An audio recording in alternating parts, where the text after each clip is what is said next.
Good evening, and welcome to this wonderful event. I am Village of Niles trustee Dean Strelecki, and it's truly an honor to welcome you to this one-on-one conversation.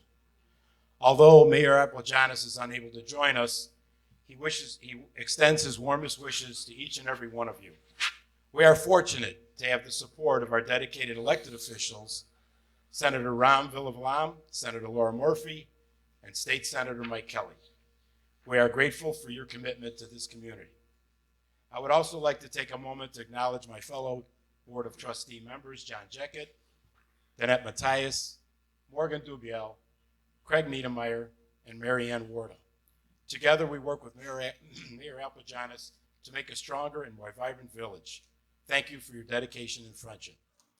Tonight, the Village of Niles is privileged to host two distinguished individuals who have made significant contributions to our society.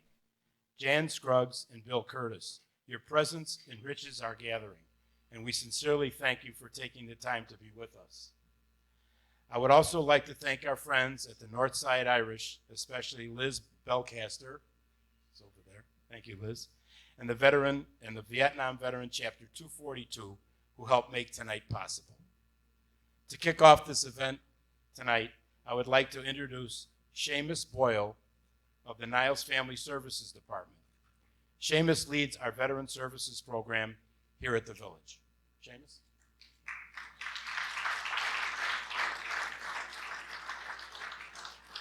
Good evening, everybody. What a great opportunity to address a large group of veterans and their family.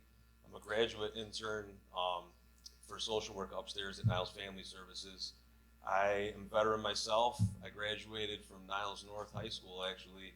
24 hours later, I was leaving for Marine Corps boot camp in San Diego. I did 2 deployments to Iraq, the invasion in 2003 with 3rd Battalion, 5th Marines India Company, and my second was for the Battle of Fallujah with 3rd Battalion, 1st Marines India Company. So I've been working for the city of Chicago for 12 years, and I decided to go back to school to serve the veteran community, and we have a very robust family services upstairs. Any questions you might have, we have a wide array of services. I'll be sitting back there waiting for you guys, and thank you very much for the opportunity. Liz, you want to take it away?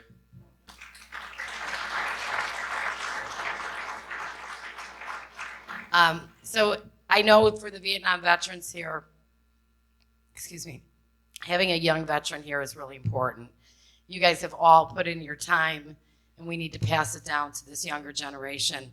Seamus and I go way back. When Seamus first separated from the military, my brother and Seamus's father worked together. Seamus called me, and Seamus is actually responsible for the Northwest Side Irish logo. He created that logo many, many years ago and tried to put a group of veterans together that could help support other veterans in the neighborhood. And lo and behold, he called me yesterday and said, "Hey Liz, your name is on this document. I think this is your organization." I'm like, "Yeah, and I think it's your logo." So thank you, Seamus, and thank you to all the younger veterans that are out there doing the work that you guys have done for so long. We know how important you are to this community. My organization, Northwest Side Irish, my father is a Korean era war veteran. He often didn't talk about his service much like you guys, but for different reasons. He got injured because he was playing football at Schofield Barracks and did not get deployed to Korea. So he often held back, and we talk about it a lot now. So I'm really grateful that we've incorporated the community of veterans, my life's work, to be honest with you, into our parade since we started it many, many years ago. So it's really my honor, my father's honor. I've known Jan for a very long time, right, Jan? We go way back, and so do Bill Kurtis and myself. And this was really a no-brainer. I was with Jan. I said, "Jan, would you think about it?" And Becky and Jan thought about it for like a second, and they were like, "Yeah, we'll come to Chicago. We love Chicago." And that's where it started. But then the bigger conversation was we really wanted to make sure that we gave this national treasure an opportunity to sit at the table with those who serve, that treasure the work that he's done that means so much to you and your families, and so many that you guys have lost during the Vietnam era. So Jan and Bill, thank you both. Beyond my call to Jan, doing some work with Jan in Annapolis with the Elevator Constructors Veterans Assistance Program. I kind of was like, oh, I need to get somebody in here that can do an interview, and literally called Bill Kurtis, and I think he called me back like 5 minutes later. He's like, I'm in. So two national treasures in my eyes, and we're so grateful to give this opportunity to you, those that we honor and cherish, both in my life and my family and in the community of work that I do. I want to introduce you to my dad. My dad's, he's the guy. He's the Northwest Side Irish president. He loves speaking, right, Dad? And we're going to just give him an opportunity to say hello and say thank you to everybody. Dad?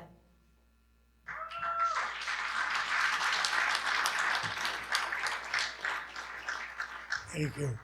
This is not my game, but I would like to thank everybody for coming here today. And it's a wonderful event that we're presenting here. And it's a great honor to meet all you guys here. And I hope everybody enjoys the day with their great guests that we have here. Two of the wonderful people that we're going to learn a lot from today. So I got nothing to say except welcome. Thank you. I should learn something from him, right, and do that a little bit better. But just want to recognize a couple people, the mayor of Niles, the trustees of Niles, Katie Schneider, who never wants us to say her name out loud, but I'm always going to say it out loud, and the rest of the team from Niles.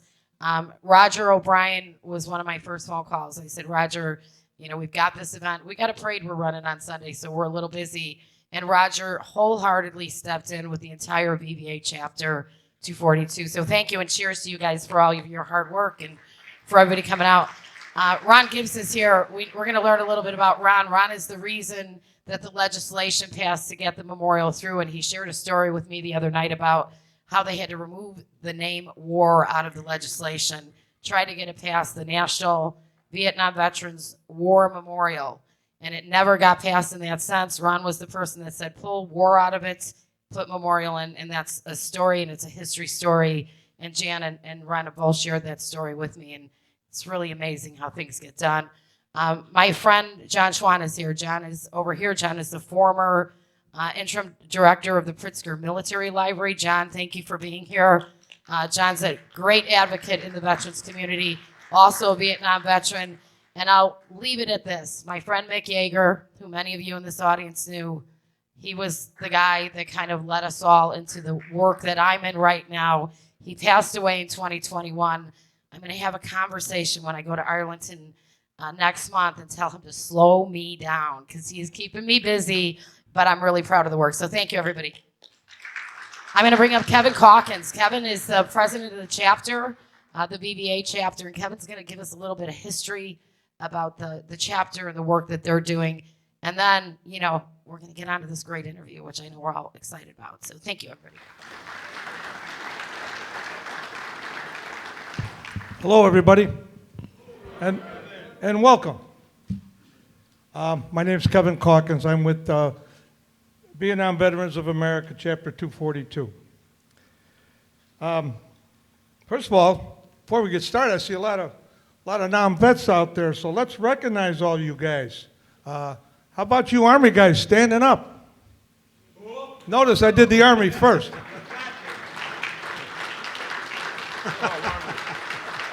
How about some Air Force vets out there? We got any Air Force guys? Sure we do. Welcome, welcome. And we can't forget the Marine Corps. Semper Fi, Marines. Step up. There you go. And last but not least, our sailors. How about the Navy? All right. Any Coast Guard guys out there? Okay, welcome all you guys. Good to see all these vets together here.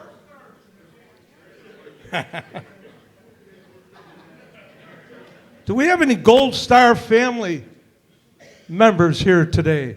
Anybody associated with the Gold Star families? All right, Mick.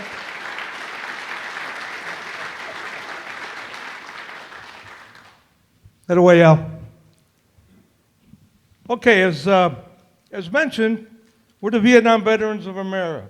America, a national organization based in Silver Springs, Maryland. Our Chicago chapter was in 1978. Our Chicago chapter was chartered in 1985. And we are Chicago Chapter 242, VBA. Our goals are to embrace, through sacrifice and service, the needs and the well-being of all our members. We assist in veteran rights on many issues: financial, healthcare, claims to be approved by the VA. We also contribute to many charitable organizations. That's us. That's what we do. We're here today to honor one of us. Jan is a VVA member, and we're glad he's here. And we also are here to welcome a Chicago legend. We all know him, Bill Kurtis. Thank you very much for coming, all of you. We're going to hear all about our National Vietnam Memorial located in Washington, D.C. If you've never seen it, it is quite a spectacle, and Jan is responsible for it. Thank you.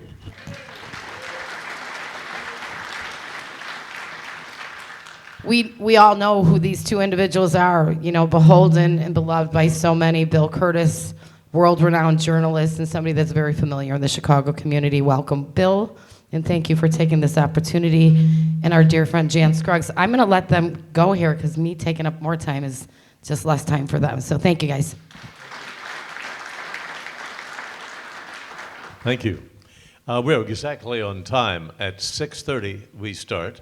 At 7 o'clock we open it up to questions from all of you.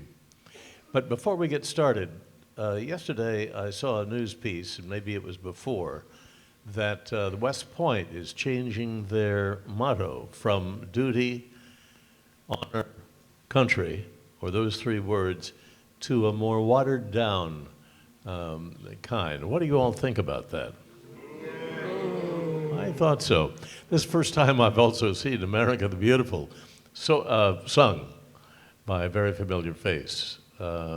Things have changed, haven't they? But one of the things that hasn't and won't is Jan Scruggs. You're a piece of history.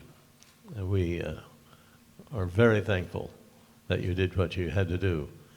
And you had to fight another battle after Vietnam, and that battle was through the bureaucracy of the government. Can you start from the beginning? We'd love to hear that story.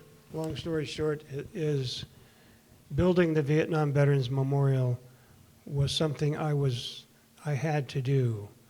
I remember, you know, here in Chicagoland, you have great quotes, great architecture, great people, and one of your great architects was Harry. Do you remember Ron? He was a sculptor, African-American sculptor. Richard Hunt. Richard Hunt, yes. Fantastic. Yeah. So we had people like that on our team. Ron Gibbs. To get this legislation passed, you had to get a majority of the House and Senate. He was in charge of the lobbying campaign, and the biggest problem we had initially was persuading people that we should put a memorial up for a war that the United States had lost. So we had to brush them aside, and Ron was very good at that. So it became my destiny, I guess, to build the Vietnam Veterans Memorial. At the time I started this, my wife and I, who's here tonight, I went to her after I saw this movie called The Deer Hunter, and I said, you know what? In the morning, I said, I'm going to build a National Vietnam Veterans Memorial. I know I can do this, because I felt that the power of these names at the wall, on the wall, engraved right next to each other, was so brilliant and had been done so many times throughout history. But this was a great place. Right next to the Lincoln Memorial is the Vietnam Veterans Memorial. So there's a historical meeting of the two. But my wife said, well, we really don't have any money. And she was right. But I came up with, sold some cabin I had in West Virginia, and just had a press conference in Washington, D.C., and announced the plans for the memorial. And 6 weeks later, it was on NBC and CBS and ABC, the story of the failed Vietnam Veterans Memorial. But I was able to win over more people through that publicity. And I just like to ask my wife to stand for a second. She hates doing that, but she deserves the credit. Do it.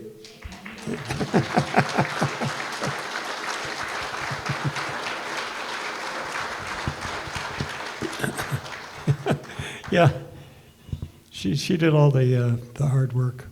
But, and you have dreams in your life, you have dreams for this county, for this facility, you better have the right team together.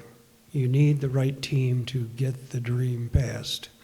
And the team we got through the newspaper articles about the stupid guy named Jan Scruggs was three very prominent people who left West Point and went directly to the Harvard Business School.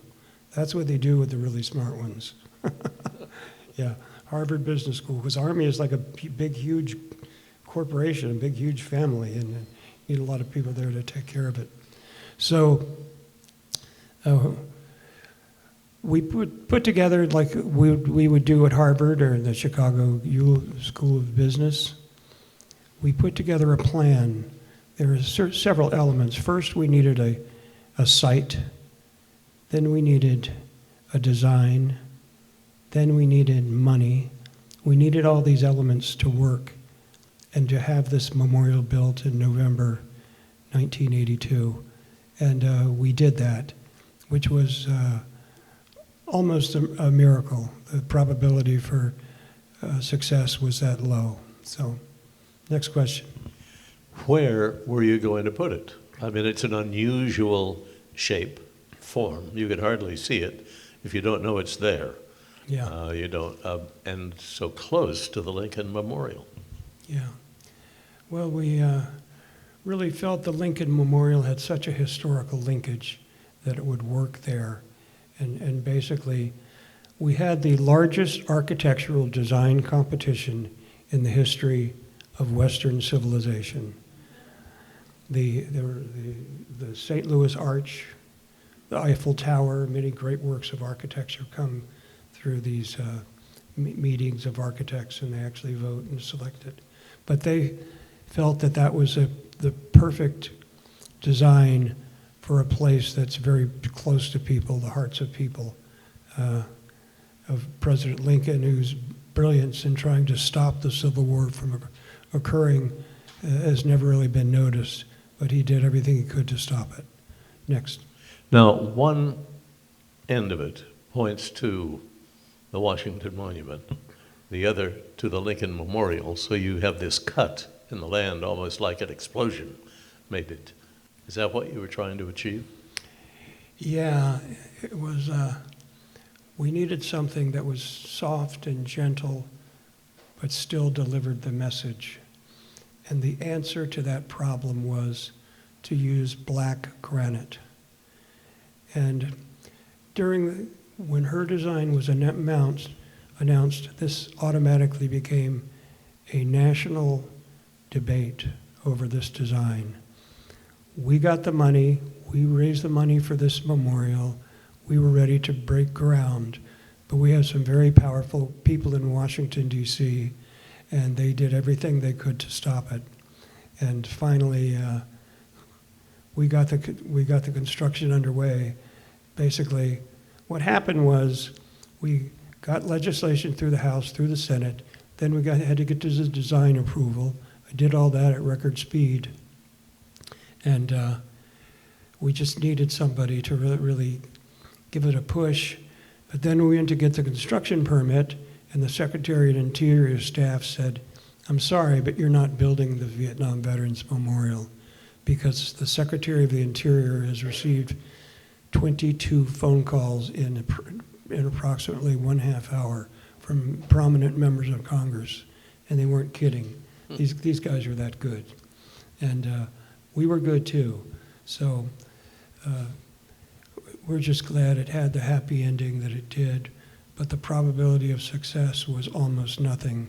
How we got the construction permit was a guy named Tom Shull, who's president of a company called AFES, Armed Forces, and he went to get the construction permit, and the guy said, sorry, you're not getting it because of all the people who had called the Secretary of the Interior. So I thought I had run out of tricks, but this guy said, well, let me try my favorite trick.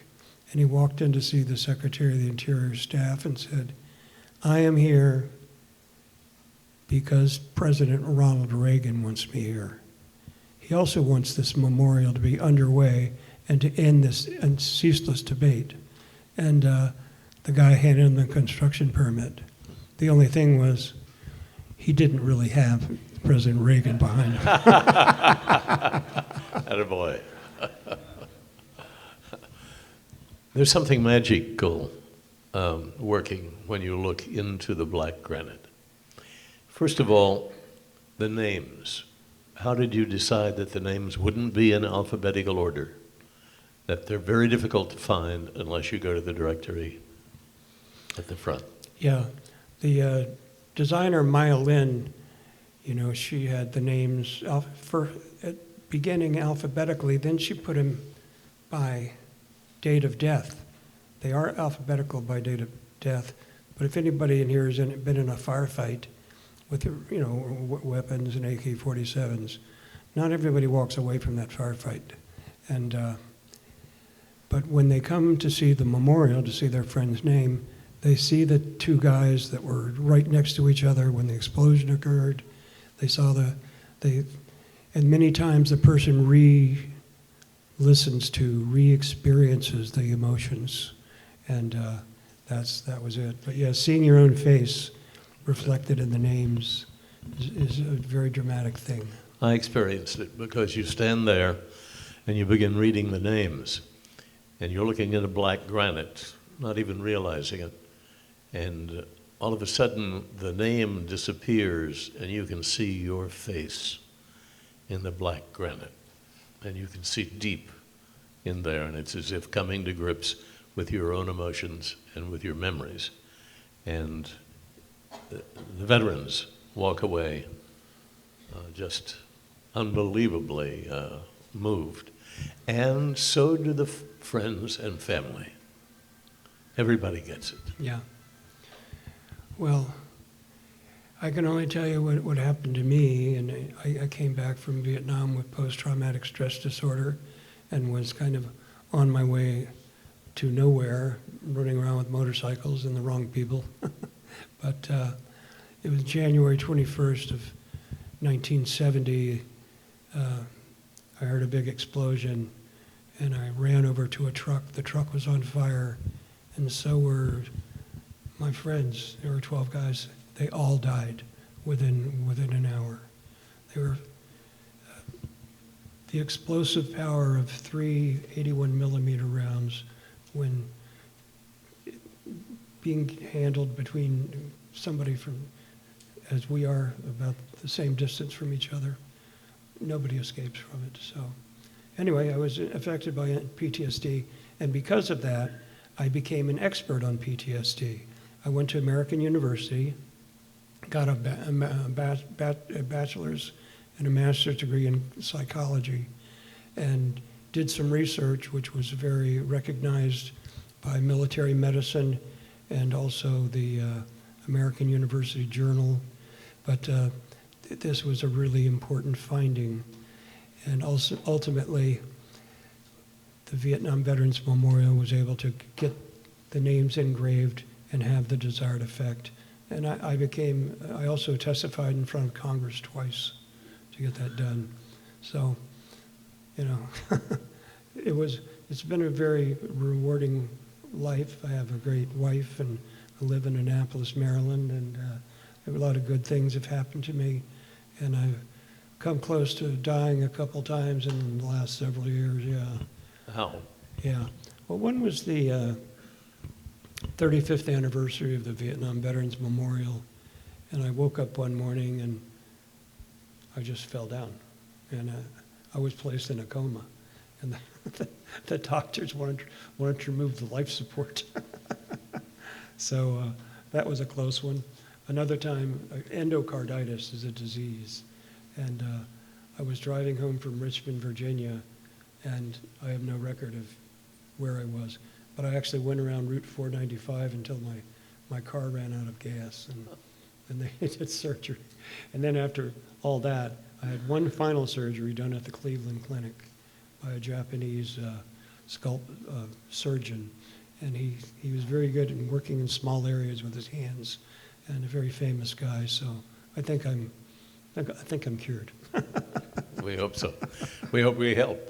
So, still on PTSD, does it ever go away, or can it come back? I think it tends more to come back.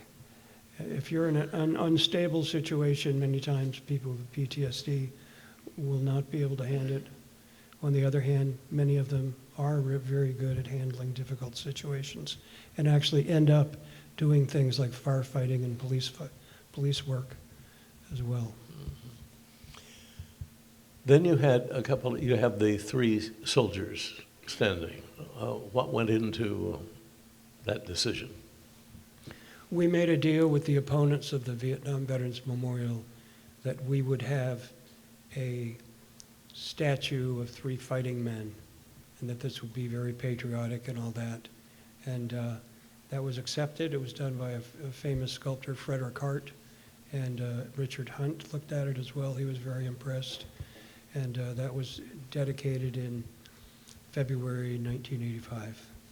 And a beautiful work of sculpture. There's also a Vietnam Women's Memorial there, too, with 3 women holding a Marine who's been injured. And it's very, very moving, and a very, very great place to take a small group of school kids and have a little lecture, Q&A. Who was behind that? The woman? Maya Lin.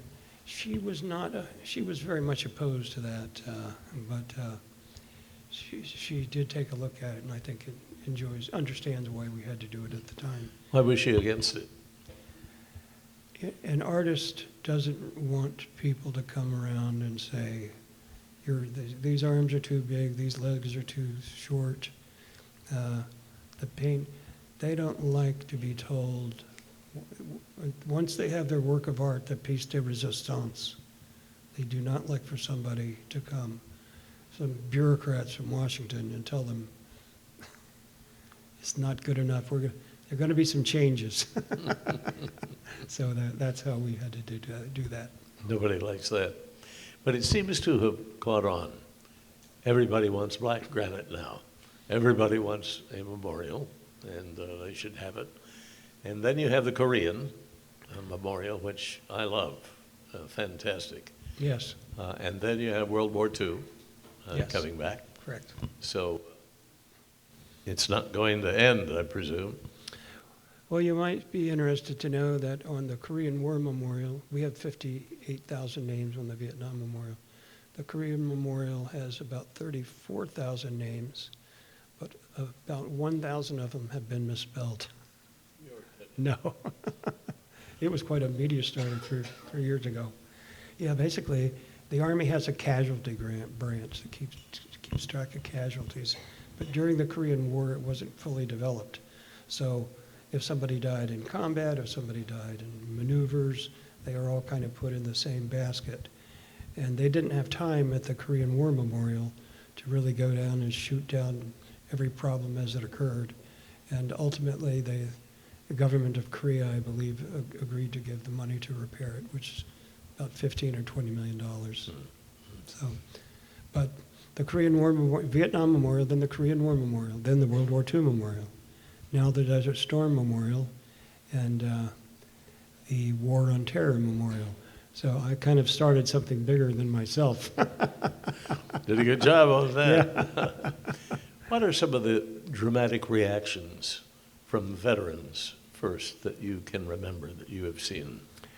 Well, over 500,000 items have been left at the Vietnam Veterans Memorial. Everything you can possibly imagine. And one guy every year leaves a pack of cigarettes and a Budweiser can and, you know, just all this. And there's no real, there's nothing in anthropologically speaking that lays a basis for doing that. I mean, if you want to see people with little houses next to their home, go to Japan or go to South Korea. Part of the Buddhist, it's ancestor worship. But for some reason, people came to see the Vietnam Veterans Memorial. They started doing it almost immediately. I saw a pair of cowboy boots right there at the center of the two lines. And that was very, very scary sort of thing. But because you could just feel the spirit of this guy going through these cowboy boots. But touching. I mean, almost more than the memorial itself. I mean, just as you describe it, it hits you hard. I mean, that's deep. Yeah. And I met one of the odd things that somebody left at the Vietnam Wall was a picture of a North Vietnamese soldier who he had killed. But they had met each other on they were both going to the same destination, and when they got about 25 feet from each other, he fired his rifle at the North Vietnamese soldier.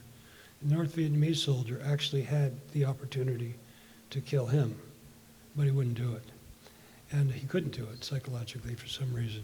But anyway, he called me, and I got him in touch with the Vietnamese embassy, and they actually found the family. He said, I just want to meet the family and tell them I'm sorry. And so we made that happen. Wow. So that's the kind of thing that people leave there, and that's why it makes it so unusual. And to your point about more granite memorials, you go to Wyoming, you go to Oregon, they're all over the place.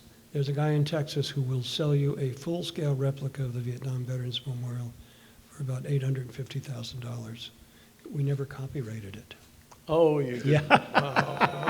Wow. Yeah.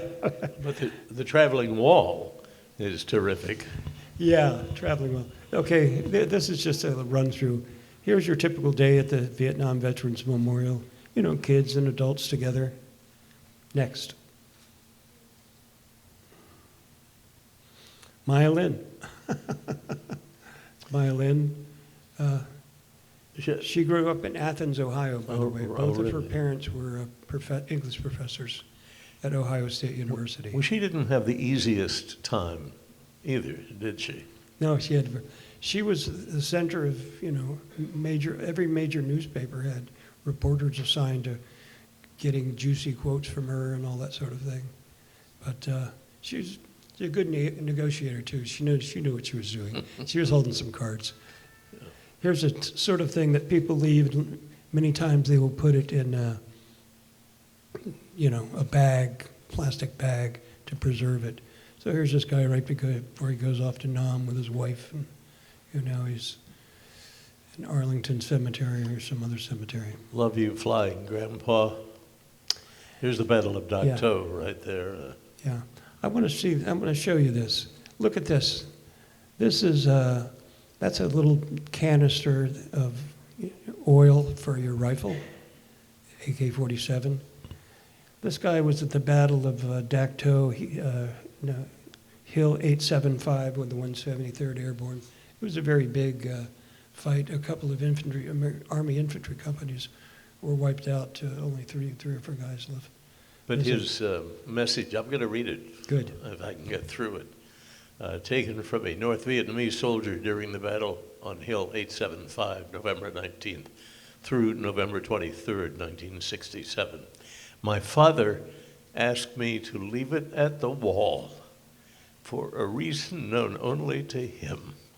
His description of this battle is simply hell on earth.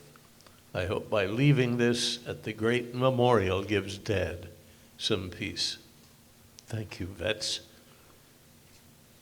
Isn't that something? Wow. Well, that's every foot, there's something like that. Yes. You're right. Meaningful, and Yeah. maybe they're able to talk to the wall when Yeah. they can't really say it to anyone else.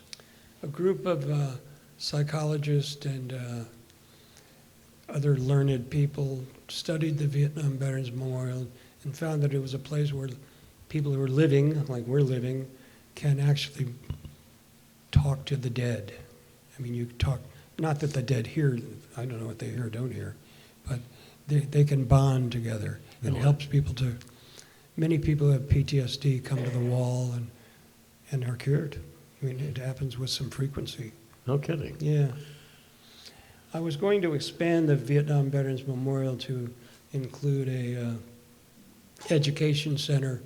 These are the people who died during the war on Iraq. So it would have been a wider education center than was originally planned. Anyway, the whole thing fell apart, and it was time for me to retire and go to nice places like Niles. Next. Yeah. The War on Terror Memorial. Yeah. New York Times, they decided to give me a break. So I wrote an article called Why We Need a War on Terror Memorial. And I got them started and got them in a lot of money. And basically, we persuaded the New York Times to run that, and it was quite a coup. But the War on Terror Memorial has some pretty good guys in charge. President George Bush, 43, the second George Bush. Yeah, he's one of the chairs, and it's being done out of kind of near his museum. But it'll be on the Mall in Washington D.C. So they're working on the Iraqi freedom. Yeah, they do not have a design yet. You have to do that very carefully and have the right people in place. Wow. Yeah. Wow. Well, there's the headline for any reporters in town. I didn't know that. That's fantastic. And next, there we go. Oh, John McCain. It's John McCain and his wife, and well, John McCain is dead, but he had a very interesting history with the Vietnam Veterans Memorial. He visited it frequently and always by himself, never with a staff or reporters, paid tribute to people. But yeah, and John McCain was buried at the U.S. Naval Academy. It's about a mile from my house. Really? I visit him too. He and I were very good friends. And he said to me a couple of years ago, he said, Jan, he says, when I die, I'm just another senator, but you're like the Vietnam War guy. And I believe he's buried next to his friend, He a is. close friend, a Corky or someone like Yeah, that. yeah. The guy on the right is General Mad Dog. You see, Marines can recognize him even from the back. Yeah. Yeah. Oh, yeah. We had this big kind of pissing contest. We invited President Clinton to speak at the wall, and it turned to be a kind of a big mistake. But yeah. Basically, that was what they argued. So here he was right here, yeah. You mean the river man? Was that you? Oh, yeah, one of my many hospital visits, which I believe I've been healed. So here's the open to it. Yeah. Next. Everything is so perfect because it's small at the beginning, and then it opens up like this, which is dramatic. A rift in the earth. That's Rift what she called it, a rift in the earth, like a sore in the earth. Or a rip. Yeah. And a book was written, several books have been written about it. So that was back in 1979 before I learned how to dress. And my wife would argue that I still haven't learned how to dress. But I have some adults supervision from time to time. So this was these are the guys from Harvard, and they were all smart guys. A guy named Dubeck, who grew up in Chicago, that used to be the Dubeck Cookie Company, doesn't exist anymore. But then there's Ron Gibbs. Where? Ron Gibbs is right over Senator Mathias's shoulder. Oh, yeah, I see him. Yeah, He looks much younger. He's got really nice hair. Bob Dole, right Yeah. in the middle. Yeah, Bob Dole, he's a nice guy. He gave the first donation, a donation of $500. Well, Yeah, pretty nice. you notice what it's like to be wounded? Yeah, Yeah. yeah, yeah. He took a bullet to his shoulder. Yeah. It was always like that. 10th Mountain. And another, rather than sit here and look at politicians, Yeah. our half hour is gone. We're going to open it up to some questions. Do you hear me What's now? the total cost of the wall, and how much of it was privately versus publicly funded? The cost of the wall was $4.4 million, and that includes the statue. The World War II memorial cost, I think, $125 million. The other monuments on the wall, they don't quite have the impact of the Vietnam Veterans Memorial, but it's absolutely amazing. And we raised the money from the VFW and veterans groups, family members who'd lost friends, and turned out to be a great success. Money was not the problem. The problem was Washington politics. Washington politics and people who are used to pushing you around and winning. But we beat them, so. Did you say 4.4 million? Only Yes. 4.4 million for That's the it. wall? That's it. That's it. Wow. Yeah. And now a citizen could do it. Yeah. Yeah. Even a citizen from Niles. Yeah. Yeah. But Wow. Yes. Do you think that the resistance to the wall at the time that you were building it or trying to get it built and designed and everything, do you think it was just residual dislike for the war and for us, the warriors, or do you think it was just bureaucracy? What's your opinion on that? Well, I think first of all, the people who are against this are people I really respect, many of them. John McCain was one of them. He never took any shots at us, though. James Webb, a very famous author. So these are people who are dealing, by and large, in bad faith. But all of a sudden, they had this, here's the sales pitch. We need your help because every monument in Washington is white, and they're trying to put a black hole in the ground. Are you with me or not? That's all I had to say. And the people sent them money, and it was way out of control. But so the total cost was actually about $8.7 million because there are $1 million in fundraising costs and all that. We did most of it with the direct mail program. So. Great job. Yes, ma'am. So I just want to say thank you for the wall and for building it for these men and for the men that are gone. And I'm sorry for that generation that treated you guys like that. But no, us kids of you guys, you're our heroes. Our daddies are our heroes.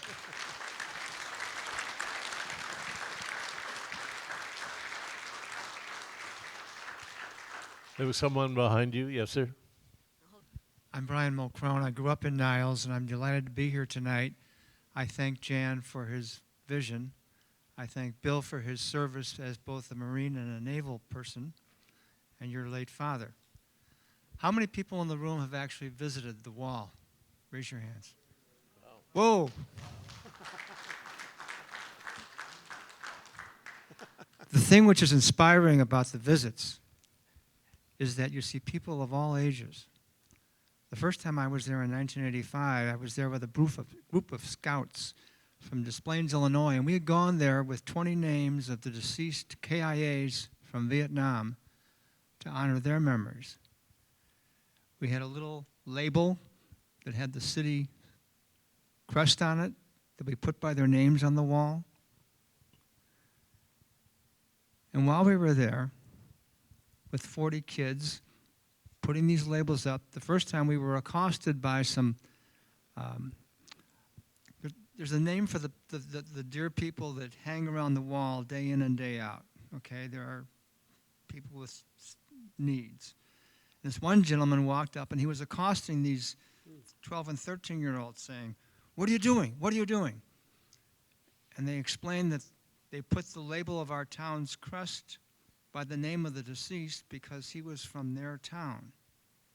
And this gentleman, whatever his issues were, he immediately understood that this was a sense of honoring our 20 deceased neighbors in Des Plaines.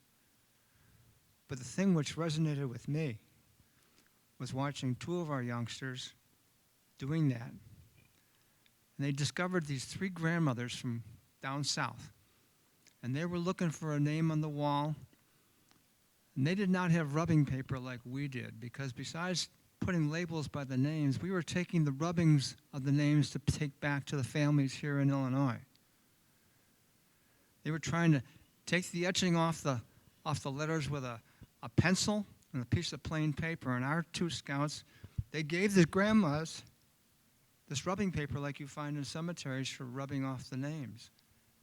And of course, it helped the ladies immensely. And besides the three grandmas that were looking for the names, there were 5 others with them. And immediately they were jumping into their purse. They wanted to give these kids a gratuity for helping them. And this 14-year-old first-class scout looked at them and with all the sense of understanding said, "No, thank you, ma'am. That would not be right in a place like this." So the lesson for all of us in grieving and remembrance is instilled most easily in the young when they visit the black V in the grass. Thank you. Thank you. Thank you.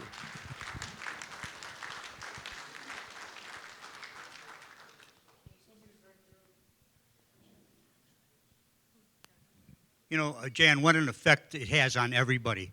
At the 40th anniversary of the wall, me and Jim Mayer was standing right there on the steps, right there on the cobblestones. And a woman our age came up to me and she says, "Do you mind if I give you a hug?" And I said, "Well, of course. Come right ahead." And she started sobbing. And I said, "What happened? Did you lose somebody in Vietnam?" And she said, "No." She goes, "I was on the other side." She goes, "I was a protester." And she goes, "I'm so sorry for that, what I did to you guys." So and I just said, well, we all did stupid stuff when we were 20 years old. But in effect, it still has an effect on everybody. Thank you.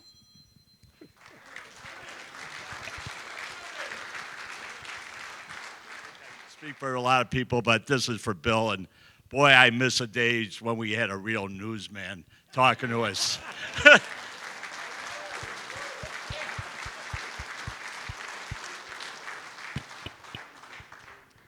Those were the good old days. Did you have a question? I think in assisted living. No, actually, he's doing very well. He's 4 years older than I am.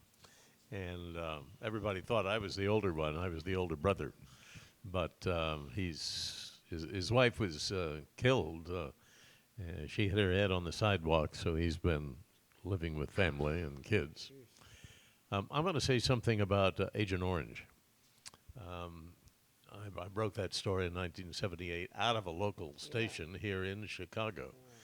But today, as I'm going through the research, the Veterans Association Administration seems to have loosened the requirements to claim their compensation. They've compensated 200,000 veterans, and they have listed about 50 diseases that are drop dead, compensation. But now I have a friend who was in the Navy, now living in Kansas, and he said he was on the Ticonderoga, flew into Saigon for 1 day. It was during the Tet Offensive. Got off the plane, spent the night, got back on, and he now is wanting some compensation. And is ready to get it. So it's almost like if you were in the country. When I started, why it was really hard because and for the Amerasian kids, you had to name your father in the United States before you could come. And you also had to prove that you were exposed to the defoliant.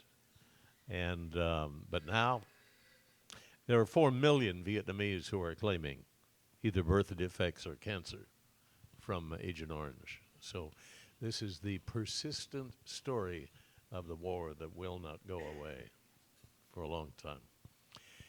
Yes, ma'am. I find your state difficult to get accurate statistics from the Veterans Administration in terms of what is happening with disability payments at this time. If you're looking to see how they're being cut, good luck trying to find that information.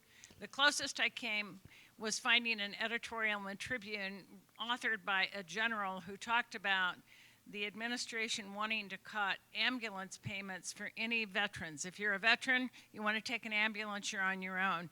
And I'm asking you, Bill Kurtis, if you find that to be true, that it's hard to get this information, or do we just not know where to look? It is hard. And I was going to do a follow-up several years ago to the Agent Orange story. And when I arrived at an invitation to be able to go in and look at records, there was a team there that had been sent up from St. Louis. And they took me in and they said, well, it'll just be a few months and we'll have it all on computers. And it was in folders, and the folders were just jammed in, showing that it's almost impossible to get any records and information out of that. And that was before we had all the guys coming back from Iraq. It's true, and I guess I better get off my ass and back to work.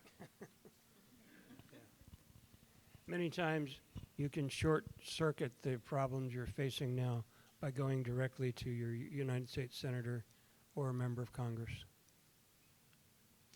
Well, the reason I was there is because there were some men who had been waiting 8 months to see a doctor. 8 months. And then it became clear that they actually had a death list of men who had not seen a doctor but died before they could see the doctor. But now, it's easy to dump on the VA. They've done a lot of things, but come on. Yeah. Got to stay with them and on them. Yes, sir. I wanted to say I missed out on the Welcome Home Parade in Chicago in '86. I sat home and cried like a baby, not feeling I deserved to go to that parade, Welcome Home. I managed to get to D.C. in '91 strictly on hopefully exploring a new business potential or whatever as a nurse. And I found myself at the wall for the first time in '91. It was also the first time I was welcomed home. And to this very day, it still affects me. And I appreciate you so much for all the hard work you did to make that wall possible. I might not ever had felt that feeling of being welcomed home if it wasn't for that. And I appreciate it very much. Thank you. Jan and Bill, thank you for today. What a great meeting event that was here. But Jan, you inspired a lot of communities to create memorials for our Vietnam brothers and sisters. And here we'd like to show you a few of them, and we have the Illinois Vietnam Veterans Memorial. Yes. Yep. Yep. Yeah.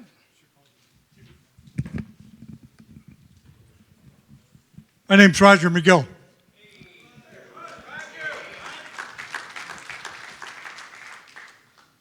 Jan, and this is the State Memorial down in Springfield. And what I want to tell you is that if it wasn't for you, the memorials across the country would not have been built. Vietnam veterans picked up that mantle that you started, and we did that across the country, and they're still being done. They're in small communities, small neighborhoods. This is an Oak Ridge Cemetery down in Springfield.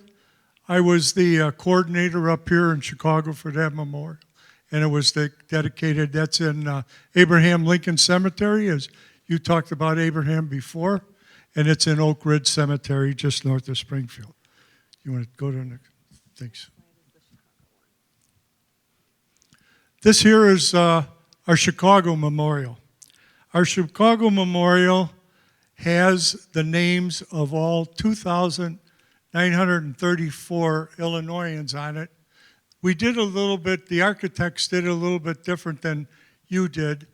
Their names are on there by year and by month. Where you see the separation there, it's all by month. The pieces that are on that memorial were done by a Air Force veteran, a metal artist. And then every year, we go down there 3 times a year. Now we go down on Vietnam Veterans Day, which is coming up March 29th. We lay a wreath down there. We go Memorial Day, and then we go again on Veterans Day on November 11th. Mayor Richard Daley's plaque is there on the left at that half wall. The POW emblem, all the branches of the service, and the small ones are the USO, Red Cross, and the Gold Star families. The sign above the memorial says Chicago Remembers. Below where the names are again, black granite. And on that, the architects came to us, and I want to recognize Carlos Saladino and Nancy Saladino.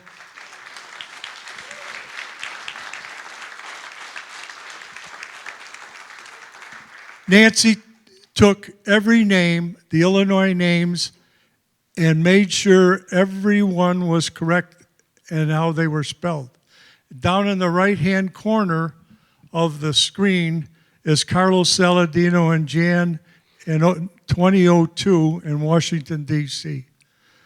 Carlos, Will Schmutz, and the Chicago Department of Transportation were instrumental in doing this.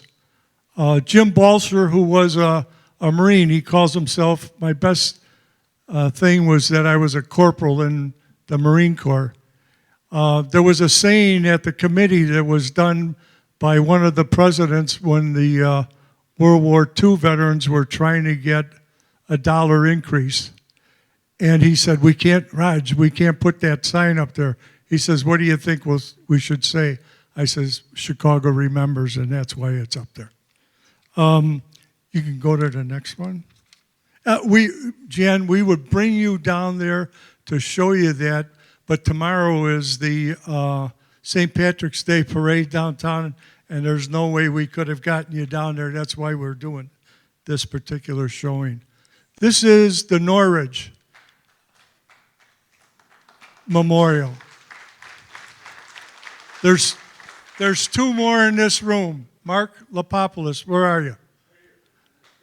And Dominic, those 2 are the driving force to get that memorial in Norwich, was just across the street really from Chicago here. So we just want to say, this is what you started, this is what you have done, and God bless you and thank you for doing it.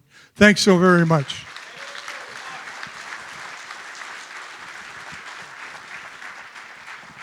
Jan, just real quick, we're going to present you with a plaque. And the inscription on this plaque was created by my good friend Mark Limperopoulos. Very heartfelt. So on the behalf of Vietnam Veterans Organization of America, Chapter 242, Chicago, we would like to present this to you, but I'd like to have Mark read the inscription first. These are the words. With gratitude and thanks, presented to Jan Scruggs, American patriot and visionary. Through your dedicated and hard work to honor all who gave their lives in the war in Vietnam. That wall will forever give us a lasting memory of our war. The impact of the wall will be recognized with the same honor and respect as the Iwo Jima Memorial of World War II, with heartfelt appreciation for all that you have done in accomplishing your goal. VVA Chapter 242, Chicago. Welcome home, Jan.